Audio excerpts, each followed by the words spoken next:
Hi നമസ്കാരം, ഞാൻ Afsal. Business ചെയ്യുന്നത് എല്ലാവർക്കും പറഞ്ഞിട്ടുള്ളൊരു കാര്യമല്ല. ബിസിനസ്സിന് വേണ്ട കുറച്ച് സ്കിൽസ് നമ്മൾ അറിഞ്ഞാൽ മാത്രമേ നമുക്ക് സ്മൂത്തായിട്ട് അത് റൺ ചെയ്യാൻ പറ്റുള്ളൂ. ബിസിനസ് അത് ഓൺലൈനിലാണെങ്കിലും ഓഫ്ലൈനിലാണെങ്കിലും നിങ്ങൾക്ക് സ്റ്റാർട്ട് ചെയ്യുന്നതിന് മുമ്പ് നിങ്ങളുടെ മൈൻഡ് സെറ്റിനെ നിങ്ങൾ റെഡിയാക്കി നിർത്തണം. ഞാൻ ഈ പറയാൻ പോകുന്ന 5 മൈൻഡ് സെറ്റ് നിങ്ങളെ ഹെൽപ്പ് ചെയ്യും. അതിലൊന്നാമത്തതാണ് ഫിയർ ഓഫ് ഫെയിലിയർ.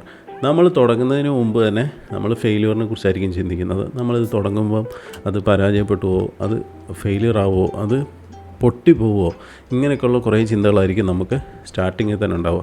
സോ ഇതിൻ്റെ റീസൺ എന്ന് പറയുന്നത് നമ്മൾ ചെയ്യാൻ പോകുന്ന കാര്യത്തിനെ കുറിച്ചിട്ട് നമ്മൾ വിശദമായിട്ടൊരു റിസർച്ച് നടത്തിയിട്ടില്ല എന്നുള്ളതുകൊണ്ടാണ്.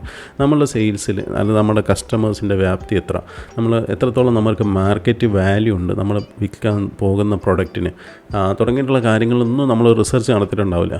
അതിനൊക്കെ നമുക്ക് ഓൺലൈനായിട്ട് പല കാര്യങ്ങളും ഉപയോഗിക്കാൻ പറ്റും. എസ്പെഷ്യലി ഗൂഗിൾ ട്രെൻഡ്സ് എന്ന് പറഞ്ഞിട്ടുള്ള ടൂൾ. ഇവിടെ നിങ്ങൾക്ക് എന്ത് ടൈപ്പ് ഓഫ് കാറ്റഗറി അടിച്ചു കൊടുത്താലും അവിടെ നമുക്ക് റീസെൻ്റ്ലി നടന്ന സെയിൽ അല്ലെങ്കിൽ ലാസ്റ്റ് 1 ഇയറിൽ നടന്ന സെയിൽ അല്ലെങ്കിൽ അതിനെക്കുറിച്ച് അന്വേഷിച്ച ആൾക്കാരുടെ ഒരു വോളിയം എത്ര ഉണ്ടെന്ന് അറിയാൻ പറ്റും. ലാസ്റ്റ് 5 ഇയേഴ്സിൽ അതിൽ നടന്നൊരു കാര്യങ്ങൾ ട്രെൻഡ്സ് എന്താണെന്ന് നമുക്ക് അവിടെ നിന്ന് അറിയാൻ പറ്റും. അതുപോലെ തന്നെ പല ടൂൾസും നമുക്ക് ഓൺലൈനിൽ അവൈലബിൾ ആണ് റിസർച്ച് നടത്താൻ വേണ്ടിയിട്ട്. അത് ഓൺലൈനിലും ഓഫ്ലൈനിലും ബിസിനസ് ചെയ്യുന്നവർക്ക് ഹെൽപ്ഫുള്ളാണ്. രണ്ടാമത്തെ പേടി എന്ന് പറയുന്നത് ഫിയർ ഓഫ് അൺനോൺ ആണ്. അതായത് നമുക്ക് അറിവില്ലായ്മ, നമ്മൾ ചെയ്യാൻ പോകുന്ന, ഞാൻ നേരത്തെ പറഞ്ഞതുപോലെ തന്നെ നമുക്ക് അറിവില്ലാത്തൊരു കാര്യമാണല്ലോ നമ്മൾ ചെയ്യാൻ പോകുന്നത് എന്നുള്ളൊരു പേടി. അത് ചിലപ്പോൾ നിങ്ങൾ വളരെ പെട്ടെന്നൊരു ബിസിനസ്സിലേക്ക് വന്ന് എത്തിപ്പെട്ടതായിരിക്കും. നിങ്ങൾക്ക് ആ കാര്യത്തിനെക്കുറിച്ച് അറിവുണ്ടാവില്ല. അപ്പോൾ നമ്മൾ ചെയ്യേണ്ടതെന്ന് വെച്ചാൽ ഡെഫിനറ്റ്ലി നമ്മൾ ചെയ്യാൻ പോകുന്നത് ബുക്സുകൾ അതിൽ അവൈലബിൾ ആയിട്ടുണ്ടാവും. നമുക്ക് മുമ്പ് ആ ബിസിനസ് ചെയ്ത ആൾക്കാരുമായിട്ട് സംസാരിക്കുക എന്നുള്ളതാണ്. അല്ലെങ്കിൽ അതേ ബിസിനസ് ചെയ്യുന്ന മറ്റുള്ളവരുമായിട്ട് നെറ്റ്വർക്ക് ഉണ്ടാക്കുക, അവരുമായിട്ട് സംസാരിക്കുക, ഒരാൾ നമ്മുടെ മെൻറ്ററാക്കി കൊണ്ടുവരിക. അതായത് നമുക്ക് എന്ത് പ്രോബ്ലം ഉണ്ടെങ്കിലും അവരുമായിട്ട് ഷെയർ ചെയ്യാൻ പറ്റുന്ന രീതിയിലൊരു മെൻറ്റർ നമ്മുടെ കൂടെ ഉണ്ടായിരിക്കണം. ഈ മെൻറ്റർഷിപ്പ് വളരെ ഹെൽപ്ഫുള്ളാണ്. അതായത് നമ്മൾ പലപ്പോഴും മറ്റൊരാളിത് പറയാത്തതിൻ്റെ കാരണം, അല്ലെങ്കിൽ നമ്മളുടെ പ്രോബ്ലംസ് വേറെ ആളിത് പറയാത്തതിൻ്റെ കാരണം നമുക്ക് ചിലപ്പം മറ്റൊരാൾ നമുക്ക് പാകത്തിന് കിട്ടാത്തത് കൊണ്ടാവാം. പക്ഷേ ബിസിനസ്സിൻ്റെ കാര്യത്തിൽ നിങ്ങൾ അങ്ങനെ വിചാരിക്കരുത്. ബിസിനസ്സിൻ്റെ കാര്യത്തിൽ നമുക്ക് മറ്റൊരാളെ ഡിപ്പെൻഡ് ചെയ്യുന്നതിൽ ഒരു നാണക്കേടും വിചാരിക്കേണ്ട. കാരണം പലരും നമ്മളുടെ അവസ്ഥ പറഞ്ഞാൽ തിരിച്ച് ഹെൽപ്പ് ചെയ്യാൻ ശ്രമിക്കുന്നവർ തന്നെയാണ് ഒരു 80 to 90% ആൾക്കാരും. ഒരു 10% കാണും നിങ്ങൾ പറയുന്ന കാര്യത്തിൽ നിന്ന് നിങ്ങളെ കളിയാക്കുന്നവരൊക്കെ ഉണ്ടാവും. പക്ഷേ അല്ലാതെ അതിൽ ഒരു വലിയൊരു വിഭാഗം ആൾക്കാരും നിങ്ങളെ ഹെൽപ്പ് ചെയ്യുന്നവരായിരിക്കും. പക്ഷേ ചോദിക്കേണ്ട രീതിയിൽ ചോദിക്കണം. ഹലോ, എൻ്റെ ബിസിനസ് പൊട്ടി, നിങ്ങളൊന്ന് വന്ന് ശരിയാക്കി എന്നൊന്നും അല്ല നമ്മൾ ചോദിക്കേണ്ട. നമുക്ക് എന്താണോ പറ്റിയത്, നമ്മുടെ പ്രോബ്ലം എന്താണോ അതിനെ കറക്റ്റ് സ്പെസിഫിക്കായിട്ട് അഡ്രസ്സ് ചെയ്യുക. അങ്ങനെ അഡ്രസ്സ് ചെയ്ത് ചോദിച്ചു കഴിഞ്ഞാൽ ആരായാലും നമുക്ക് റെസ്പോണ്ട് ചെയ്യും, നമുക്ക് റിപ്ലൈ തരും. അല്ലാതെ നമ്മൾ തിരിച്ച് ഒരു റെസ്പെക്റ്റും ഇല്ലാതെ നമ്മുടെ ഒരു ആറ്റിറ്റ്യൂഡ് ഇട്ടിട്ട് ഒരാളുടെ അടുത്ത് പോയി സംസാരിക്കരുത്.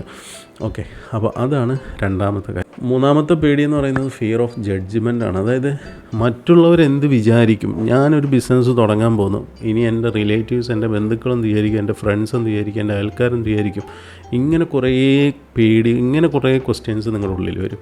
ഫിയർ ഓഫ് ജഡ്ജ്മെൻ്റ് എന്ന് പറയുന്നത് വളരെ ചിലർക്ക് വലിയ ആത്മവിശ്വാസവും കാര്യങ്ങളൊക്കെ ഉണ്ടാകും. പക്ഷേ മറ്റുള്ളവർ എന്ത് വിചാരിക്കും എന്നുള്ളൊരു പേടിയിൽ മൊത്തത്തിൽ തളർന്നു മാറുന്നുണ്ട്. ശരിക്കും പറഞ്ഞാൽ ആ ഒരു പേടി എന്ന് പറയുന്നത് നിങ്ങൾ തന്നെ ഉണ്ടാക്കിയെടുക്കുന്നതാണ്. ആക്ച്വലി നിങ്ങൾ ചെയ്യുന്ന എന്താണോ അതൊന്നും നോക്കാൻ ഇവിടെ ആർക്കും സമയമില്ല. ഈവൻ നിങ്ങളൊരു ഒരു കണ്ടൻറ് ക്രിയേറ്റർ ആവുകയാണ് നോക്കുക, നിങ്ങൾക്ക് തന്നെ തോന്നിയിട്ടുണ്ടോ, ഒരു മൊബൈലും എടുത്തിട്ട് നിങ്ങൾ റോഡിലൂടെ ഇറങ്ങി അതിനകത്ത് നോക്കി സംസാരിച്ചുകൊണ്ട് പോകുമ്പോൾ ചുറ്റുമുള്ളവർ നിങ്ങളെ നോക്കുന്നുണ്ടാവും. ആ നോക്കുന്ന സമയം മാത്രമാണ് അവരുടെ മുമ്പിലും അവരുടെ മനസ്സിലും നിങ്ങളുണ്ടാവുക. അത് കഴിഞ്ഞാൽ അത് കഴിഞ്ഞു. അതുകൊണ്ട് തന്നെ ഫിയർ ഓഫ് ജഡ്ജ്മെൻ്റ് എന്ന് പറയുന്ന കാര്യം വളരെ നിമിഷ നേരത്തേക്ക് മാത്രമുള്ളൊരു കാര്യമാണ്.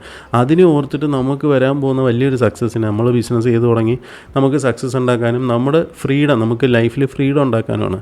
അതിനെ ഇല്ലാതാക്കരുത്. മറ്റുള്ളവർക്ക് വേണ്ടിയിട്ടല്ല നമ്മൾ ജീവിക്കുന്നതെന്ന് മനസ്സിലാക്കുക. നാലാമത്തെ പേടി എന്ന് പറയുന്നത് ഫിനാൻഷ്യൽ റിസ്കിനെ കുറിച്ചിട്ടാണ്. നമ്മളുടെ ബിസിനസ് ചെയ്യാൻ പോകുന്ന ക്യാപിറ്റൽ എമൗണ്ട് തികയുമോ ഇല്ലയോ എന്നൊക്കെയുള്ള പേടി. ഡെഫിനറ്റ്ലി ഒരു റിസർച്ച് തന്നെ ചെയ്യണം.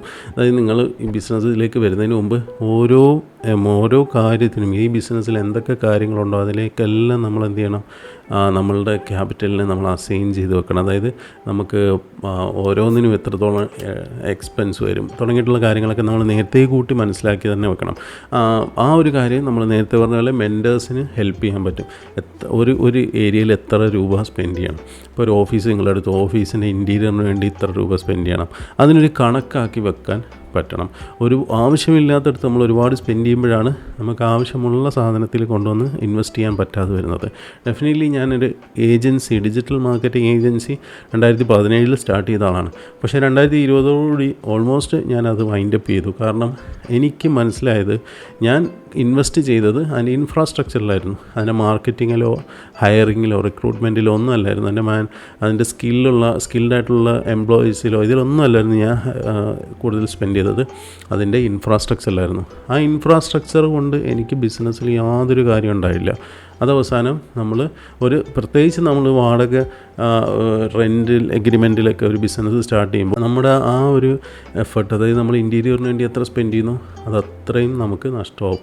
അതുകൊണ്ട് തന്നെ നമ്മൾ ഇൻഫ്രാസ്ട്രക്ചറിലേക്ക് പോകുന്നതിന് മുമ്പായിട്ട് നമ്മൾ സ്കിൽഡായിട്ടുള്ള ലേബേഴ്സിൽ അല്ലെങ്കിൽ എംപ്ലോയീസിൽ ടാലൻറ്റിൽ നമ്മൾ ഇൻവെസ്റ്റ് ചെയ്യുക, നമ്മളുടെ മാർക്കറ്റിങ്ങിന് വേണ്ടിയിട്ട് ഇൻവെസ്റ്റ് ചെയ്യുക തുടങ്ങിയിട്ടുള്ള കസ്റ്റമർ അക്വിസിഷന് വേണ്ടിയിട്ട് ഇൻവെസ്റ്റ് ചെയ്യുക തുടങ്ങിയിട്ടുള്ള കാര്യങ്ങളായിരിക്കണം നമ്മളുടെ പേയ്മെൻറ്റ്, നമ്മുടെ കൂടുതൽ ക്യാപിറ്റൽ നമ്മൾ കണ്ടുവെക്കേണ്ടത്.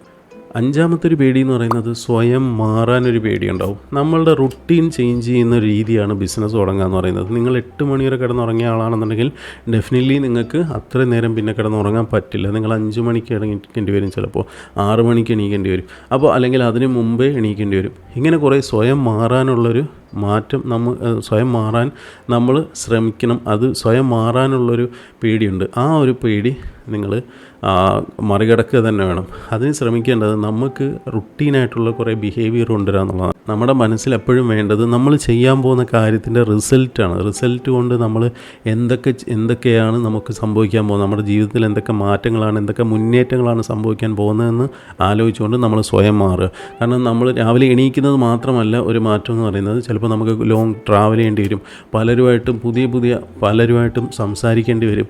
ഇങ്ങനെ തുടങ്ങിയിട്ട് കുറേയേറെ മാറ്റങ്ങൾ, നമ്മൾ ഇതുവരെ ചെയ്യാത്ത കുറേയേറെ കാര്യങ്ങൾ നമ്മൾ ചെയ്യേണ്ടി വരും. സെയിൽസിൽ നമുക്ക് നെഗറ്റീവ് വരുമ്പോൾ അവരോട് നമ്മൾ ചിരിച്ചുകൊണ്ട് റിജക്ഷനെ അക്സെപ്റ്റ് ചെയ്യേണ്ടി വരും. ഇങ്ങനെ തുടങ്ങിയ കാര്യങ്ങളുണ്ടാവും.